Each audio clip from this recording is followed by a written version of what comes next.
Three things for a good night routine. Hey everybody, it's Tom here from the Company Code, author, educator and public speaker. Today I'm going to discuss why we should all try and have a very good night or evening routine. Now, there are so many videos out there and books and publications of all sorts of variety and lots of resource out there about how we need to start the day off right with a really good morning routine. That's correct.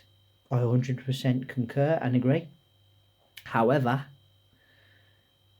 what you do in the evening is also going to work alongside that from the previous day.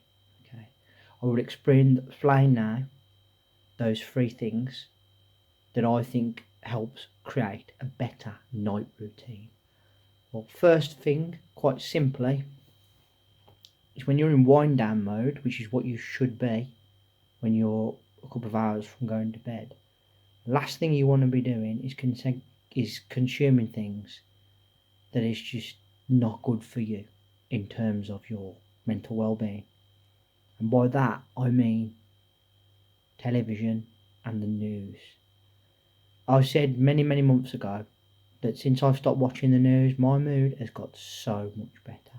Don't get me wrong, I'm not completely stupid. I have a rough idea of what's going on in the world, but there's an element of not engaging in it too much, because at the end of the day, it's not good for your well-being, it's not good for your health, and it certainly ain't going to be good for your sleep. You going to bed full of anxiety.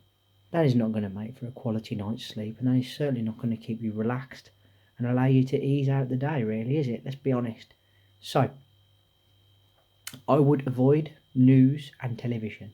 You can watch a little bit of television before bed, but I wouldn't be going like crazy. I can tell you a funny story here and you'll laugh, actually. I've got such a strong imagination. The one night I watched a film, it was a zombie film, actually, a bit of a horror. I'm not really a fan of that sort of thing, but I watched it, I went to bed, and sure enough I dreamed about that scenario, didn't I? I dreamed I was getting chased around London on the tube by zombies. Would have made an epic film, actually.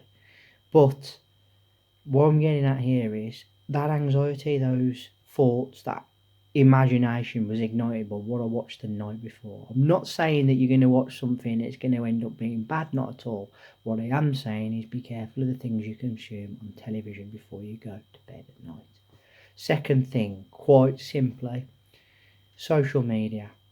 Like the news and television, be careful again what you're reading, what you're scrolling on Instagram, on Facebook, whatever else you use as a social media app.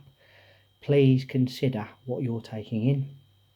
I would limit yourself to how much you go on social media anyway, and I'd certainly be sticking to something that I've read and heard, is that before you go to bed, at least an hour before you go to bed, no social media.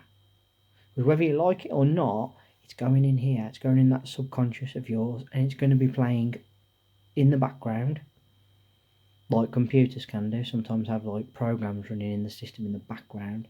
You won't realise it, but you're going to bed with that. So whatever that is, you're going to be carrying that into the next day, possibly into your sleep. Do you want to disturb sleep pattern as a result?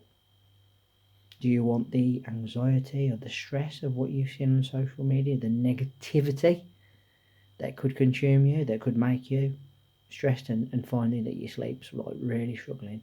Personally, I'm an absolute stickler for this, and I 100% agree with whoever told me this now. Before you go to bed, no social media for at least an hour before you go to bed. So like, set a time aside before you go to bed of an hour, and when you get to that hour, in that hour, you don't check Facebook, you don't check Instagram, you don't go on TikTok or any other app, whatever you've got. You literally go, that's it for the day. And this will help you with your night routine, Third and final thing, very simply, everybody has a wind down routine. Well, most of us do. Now, the wind down routine is different for everybody. Some people, it's as simple as making, and you'll laugh, a hot cup of cocoa or something. It is literally a nice warm drink, something that just makes you just sit back and go, and relax. Others would do, I don't know, maybe some stretches like yoga, some light exercises maybe, just to sort of get the body into a relaxed state. Some may meditate. I can see how that would help you to settle off to sleep. It would certainly put you in a nice mind state before going to bed. Some of us pray. I do. I pray all the time. I pray every day. I'm not ashamed to admit that. That's just me. It's not for everyone though. But certainly the wind down is important. Yeah, definitely. And another one, which is quite old fashioned, but a lot of people like to do this, as well as expanding your intellect, you get lost in a book. That can help you to get off to sleep as well. So there's two benefits there. It can be relaxing. It can also help you settling off to sleep. So reading a book as part of your evening routine can actually be a very good thing. Everyone's different. Everyone's got a different way of doing it and helping themselves to get to sleep, okay, and get off.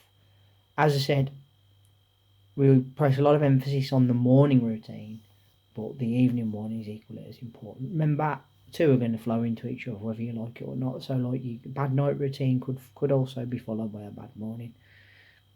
Depends, but obviously, you don't want to be going down that route. That's something really we should all make sure we've got sorted.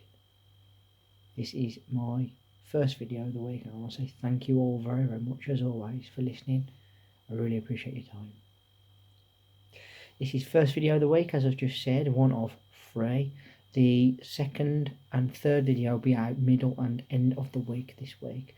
Down in the comment sections below, please, what is your night routine comprised of? Is there anything a little bit sort of out there that I've not mentioned that helps you and you absolutely swear by? What are your tricks and secrets?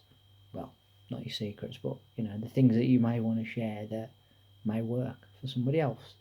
Remember to hit that subscribe button down below, leave me a thumbs up and a like, and let's hear that bell sign go ding dong, so I will be notified, and you will be notified actually, sorry, as to when my content is on next. But until then guys, I want to say thank you very, very much as always for listening. Back soon. Until then, take care of yourselves. Bye for now.